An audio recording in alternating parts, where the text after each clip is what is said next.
Semuanya, perkenalkan nama saya Lisnawati Sitinjak dengan NPM C1C020150. Nah, pada hari ini saya akan melanjutkan pembahasan tentang materi Deductive Securities dan Earning per Share pada pertemuan yang ke-10. Nah, jadi di sini ada 4 kemungkinan terkait convertible bonds. Yang pertama itu ada convertible bonds tidak dikonversi sampai dengan jatuh tempo. Yang kedua, convertible bonds yang dikonversi pada tanggal jatuh tempo. Yang ketiga, dikonversi lebih cepat dari tanggal jatuh tempo. Dan selanjutnya yang keempat ini tidak dikonversi tetapi obligasi ini dilunasi lebih cepat dari tanggal jatuh tempo. Nah, jadi yang termasuk ke dalam convertible bond itu adalah saham preferred. Saham preferred ini adalah saham pengkonversian atau pelunasan yang didasarkan pada nilai buku dari saham preferred jika terdapat perbedaan antara jumlah kas yang dibayarkan dengan nilai buku dari saham preferred, maka tidak boleh diakui sebagai kerugian atau keuntungan karena saham preferred ini adalah kelompok ekuitas. Dan selanjutnya kita masuk ke dalam materi waran saham. Nah, waran saham ini adalah pemberian hak kepada pemegang saham untuk membeli saham pada harga dan periode tertentu. Lalu biasanya orang yang memegang waran ini akan berhak membeli saham perusahaan dengan harga yang lebih murah dibandingkan dengan harga pasar yang berlaku. Lalu selanjutnya, waran saham ini situasi di mana diterbitkannya waran bisa jadi ada 3 kondisi. Kondisi yang pertama itu agar sekuritas lebih menarik. Kondisi yang kedua itu memberikan preemptive privilege atau hak untuk didahulukan kepada pemegang saham lama. Selanjutnya, kondisi yang ketiga di sini, waran ini diterbitkan sebagai bentuk kompensasi. Kita mulai dengan yang pertama, yaitu waran saham yang diterbitkan dengan sekuritas lain. Tujuan tadi ini adalah supaya terjadi sekuritas yang menarik, karena adanya waran di mana yang membeli sekuritas itu mendapatkan juga waran saham, sehingga bisa membeli saham perusahaan dengan harga yang lebih murah, dengan harga yang berlaku di pasaran itu. Misalnya, ketika kita menerbitkan obligasi bersamaan dengan waran saham, maka di sini ada 2 komponen, yaitu komponen obligasi. Yaitu yang pertama ada komponen obligasi dan yang kedua itu ada komponen sahamnya. Maka saya akan menggunakan metode with and without untuk memisahkan mana yang merupakan komponen liabilitas dan mana yang merupakan komponen ekuitas. Nah, waran saham ini juga memiliki masa kadaluarsanya. Misalnya, di dalam waktu 2 tahun, waran saham itu harus digunakan jika seandainya waran saham itu tidak digunakan. Maka waran itu akan kadaluarsanya. Maka tidak ada lagi opsi untuk membeli saham dengan harga yang lebih murah. Yang berikutnya adalah saham ini berhubungan dengan penerbitan saham baru secara proporsional. Gunanya itu untuk mencegah dilusi atau hak korvi. Dilusi itu artinya penurunan dari hak korvi. Ketika perusahaan menerbitkan saham baru, maka ia harus memberikan hak untuk membeli terlebih dahulu kepada pemegang saham yang lama.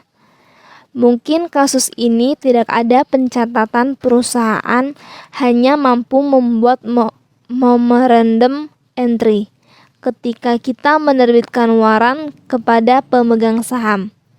Itu artinya belum ada eksekusi dan ini hanya sebatas memberikan keluaran tahap di mana waran itu memberikan peluang kepada pemegang saham. Peluang kepada pemegang saham lama itu untuk membeli terlebih dahulu. Nah, selanjutnya berikutnya ini kita menerbitkan waran saham dalam rangka kompensasi atau bonus yang kita berikan kepada eksekutif maupun karyawan. Pertanyaannya, mengapa perusahaan tidak memberikan bonus dalam bentuk uang cash? Kenapa harus diberikan dalam bentuk waran saham? Nah, alasannya itu adalah jika kita memberikan bonus dalam bentuk uang cash, otomatis tidak ada jaminan bahwa uang itu akan dilakukan oleh karyawan tersebut untuk diinvestasikan kepada perusahaan kita kembali. Tetapi, jika adanya bonus itu kita berikan dalam bentuk saham ataupun dalam bentuk waran saham, maka ada kemungkinan jika seandainya karyawan tadi menggunakan waran saham, maka dia akan memberikan saham tersebut ke perusahaan kita. Otomatis, dana yang tadi itu akan berinvestasi kembali ke perusahaan kita. Berikutnya, kita masuk ke dalam akuntansi untuk kompensasi saham.